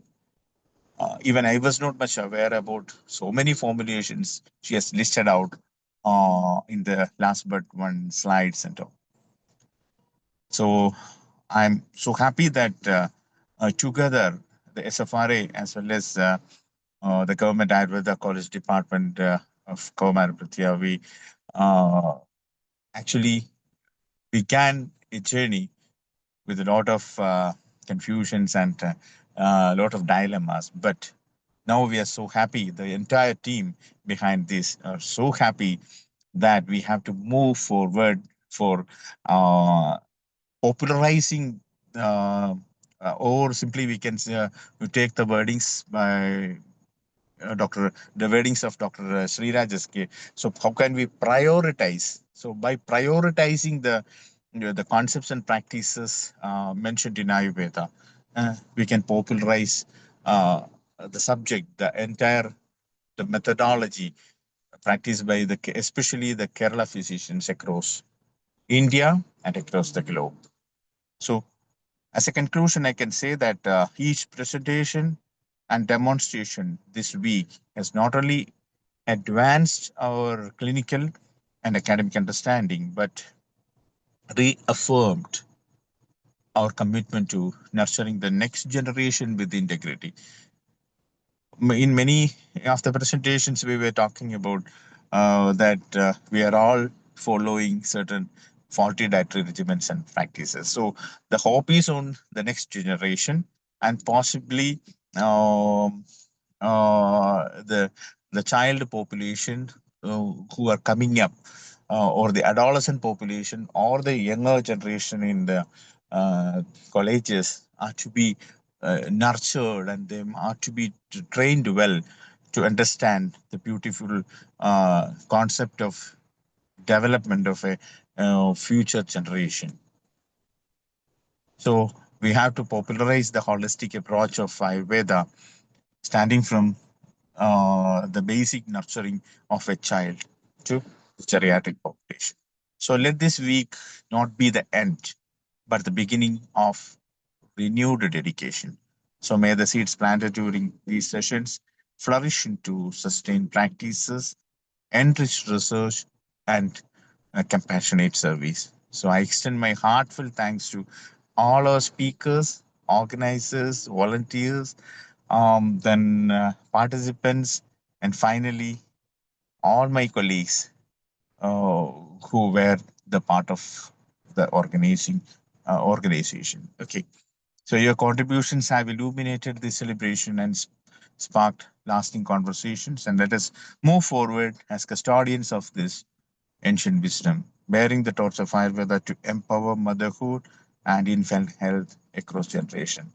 So, at this late night, I'm not extending my words because I want to say so many things, because I'm that much excited to say so many things to all of you. So I'm not taking much time. Let me conclude for today, and we will come with detailed conversations in the near future. And I hope the whole fraternity uh, of faculties, medical officers, and the student community will join us uh, in the coming up ventures. Thank you, one and all, and have a good time. Good.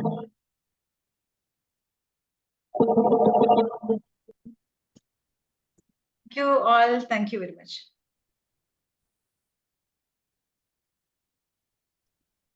Thank you, Dr. Shaji sir and Dr. Anil sir, for your valuable and encouraging words and summing up the whole session gracefully. And now, to formally conclude this enriching series, I invite respected Dr. Sriraj SK sir, Associate Professor, KUHS SFRA, one of the key organizers of the webinar, to deliver the vote of thanks. We welcome you, sir.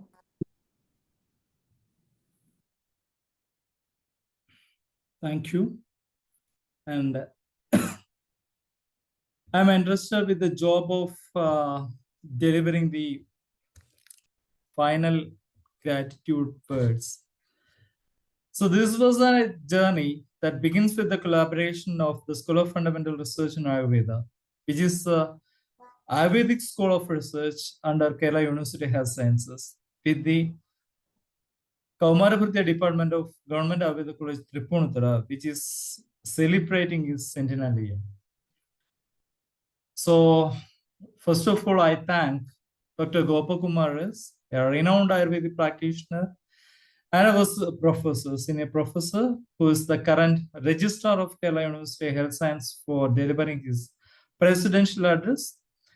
And then I would like to thank Dr. C.P. Vijayan sir, who was a person who always support the Ayurvedic research and Ayurvedic endeavors wholeheartedly for inaugurating our webinar. And I thank Dr. K.S. Dinesh sir for delivering the keynote address. He's a very famous personality all of internationally with respect to Kaumara Vidya practices. And I thank Dr. Sindhusi ma'am, who is the principal of the Government Ayurveda College Tripunithura, for giving such an chance to have a collaboration with the Kaumarapatya Department of Tripunithura College, and Dr. Nobles, who is the secretary of Akhila Kerala Government Ayurveda College Adhyapaka Sangana, which is the unique teachers forum representing the government teachers of Kerala, which is behind almost all the academic and non-academic endeavors of government teachers in Kerala. Then I would like to express my sincere thanks to the respected chairs who chaired the session for the 4 day. For the first day, it was none other than our professor, Dr. Anil Kumar sir, and the second day it was the professor of Kaumarapatya, Department of Government Affairs, Trivandrum, Dr. Roshni madam, and the third day it was the HOD and professor of Department of Sustavrata, Government Ayurveda College, Thiruvananthapuram, Dr. Sheila ma'am. And the last day, it was the professor of Kaumarapatya Department, Dr. Mini S. Muralidharan of the Kannur College. And then I would like to thank the resource person, Dr. Reenu Kulkarni, Dr. Shaju MK, Dr. Jyoti PK, Dr. Rijita Varya, Dr. Shahina Mol, Dr. Divya, Dr. Blossom, Dr. Aishat, Dr. Reenu Matthew, Dr. Shinsimol, Dr. Jendi, Dr. Vinurajas, Dr. Sai Lekha, and Sheila Karlam for their exceptional presentations.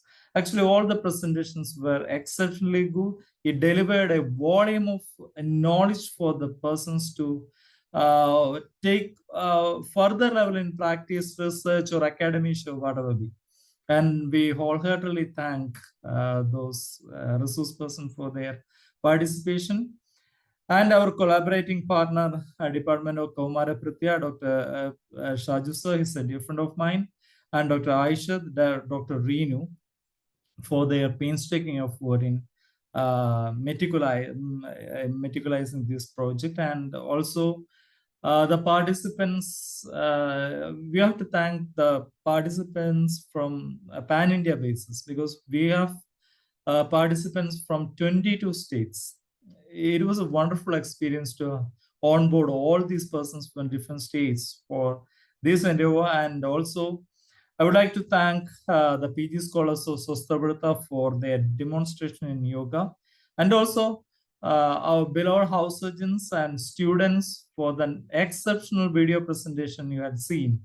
It was such a wonderful experience to view the practical experience or practical demonstration of all these things.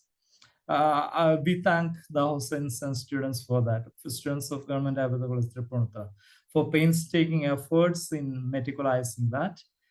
And I would like to thank our university assistant, Mr. Rajesh, who even sacrificed his weekly off for onboarding all of you in this Zoom room, and also the Ms. Priya from the IT team of Kuhas, who are manning this program. And I formally thank my colleagues from the School of Fundamental Research in Ayurveda, my dear professor, Dr. Anil Kumar sir, who is very much pivotal in materializing this event, which is one of a kind, because this lasts for 5 days and around 3 hours per day at least. So it was such a kind of academic exchange. And here's the man behind all these coordinations. And also Dr. Jyoti and Sailega, who did a wonderful job right from creating the flyers to manning all these things. I express my sincere gratitude to my fellows. And thank you all, and we will meet you soon with different academic collaboration, academic programs in future, expecting your collaboration and participation in all those things. And thank you all for your sincere attitude towards these academic programs. Good night all.